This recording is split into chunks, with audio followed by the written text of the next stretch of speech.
Today we're taking a look at a watch that is, I believe, referred to as the Bulova Submariner. However, it does say Oceanographer on the dial. This is a watch from the 1970s. They were made in the 1970s and the 1980s. There aren't many examples out there. However, today I have a pristine example to show you guys. It's not really an homage to the Submariner in my opinion. However, it definitely is in that vein. It looks like a Submariner.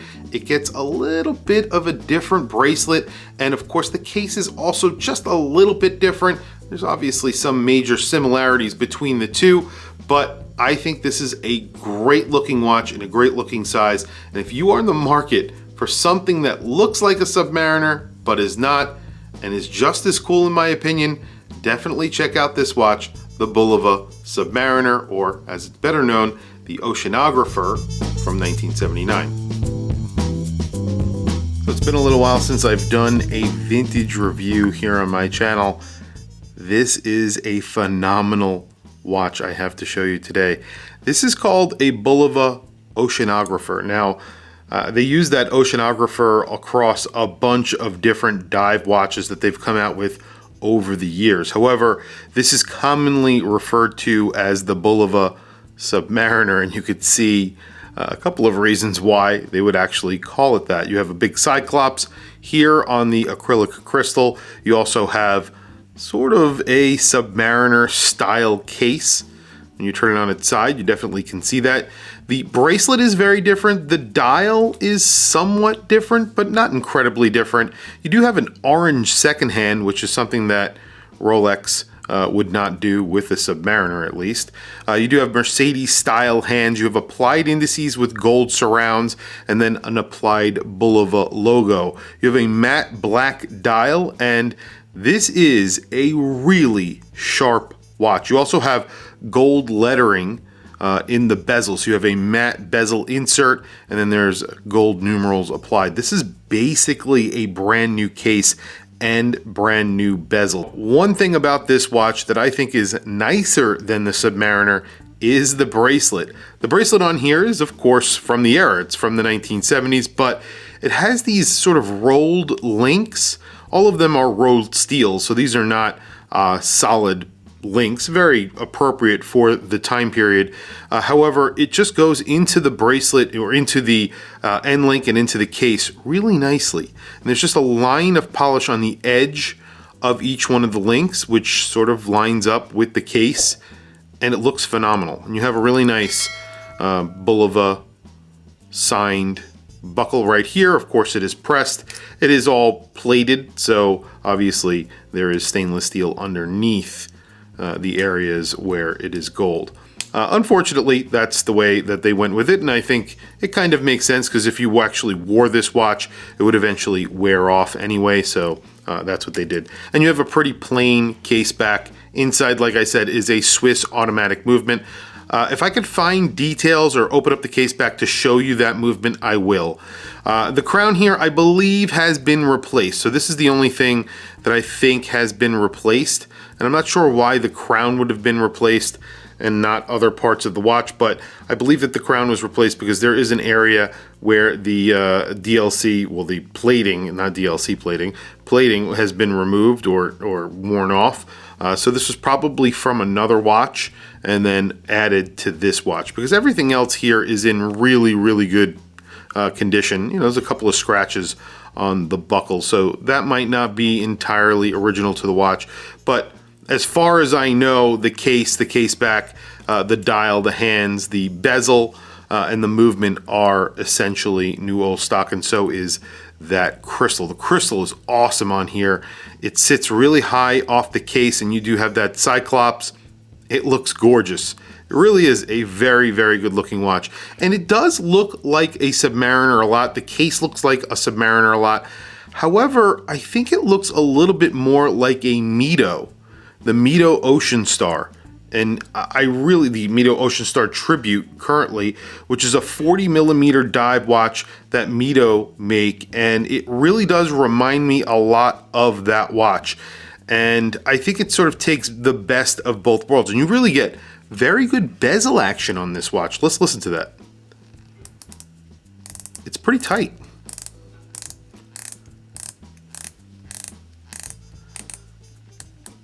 Excellent bezel action. I'm actually very impressed for a vintage watch to have such good bezel action. It's really tight. It feels very, very nice. The dial itself, as I mentioned before, is all matte finish, very similar to the bezel. You have a minute track that's in white. You have applied indices. Those are filled with lume. I have no idea if they are bright or not. You have Mercedes hand, so those are very, very similar. The hour hand, very similar to what you would get from Rolex, and that is filled with lume. So is the minute hand, which is a fence post hand. You have a date, a very large date window at the 3 o'clock, completely takes the place of the 3 o'clock index, and then you have a cyclops above that. It really does magnify it pretty well, and the date is actually very large. Right at the bottom of the dial, right above the 6 o'clock index, it says automatic 666 feet, so very popular for Bulova to put that on their dials. Devil divers, and this is, I guess, considered a devil diver as well. Right at the bottom of the dial, it says TW Germany T, I believe, and I haven't been able to find too much information on where this watch was actually made. I thought it was Swiss made, but it may not be. So if I do find out any more information about that, I will put it down in the description below. If you know any information about these watches, please add a comment down below. It will be very, very helpful. I'll add that to the description or pin your comment depending on what you say. So very quickly, let's do quick measurements, then we will do a lume shot. I paid $500 for this watch. I did buy it off of Whatnot, where I do buy watches still pretty often, and I think they had it for like $500 or $600, or $600 probably, and then I bargained with them and I got it for $500.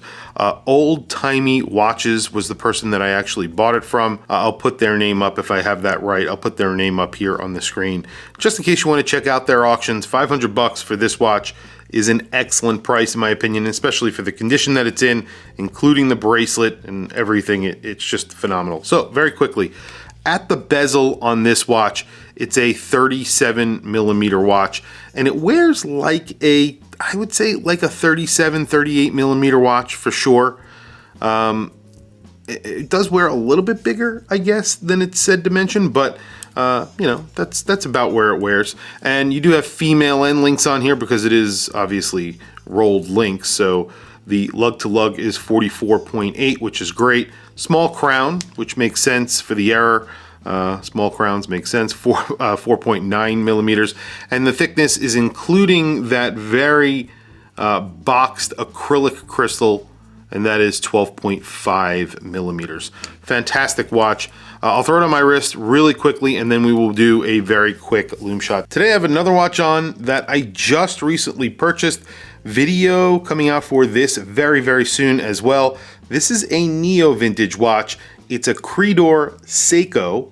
This came from the 2000s, from the very early 2000s, basically the millennium. So this was, I believe, released in 2000, and they made 2,000 of them.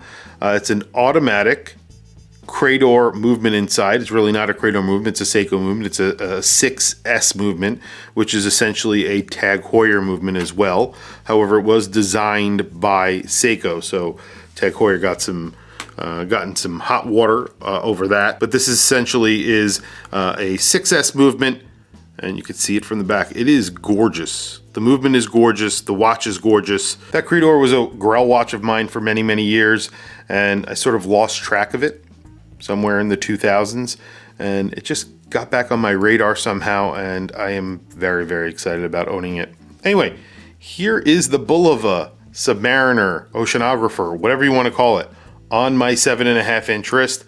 I think it looks like a Ocean Star tribute, or Ocean Star, a vintage Ocean Star.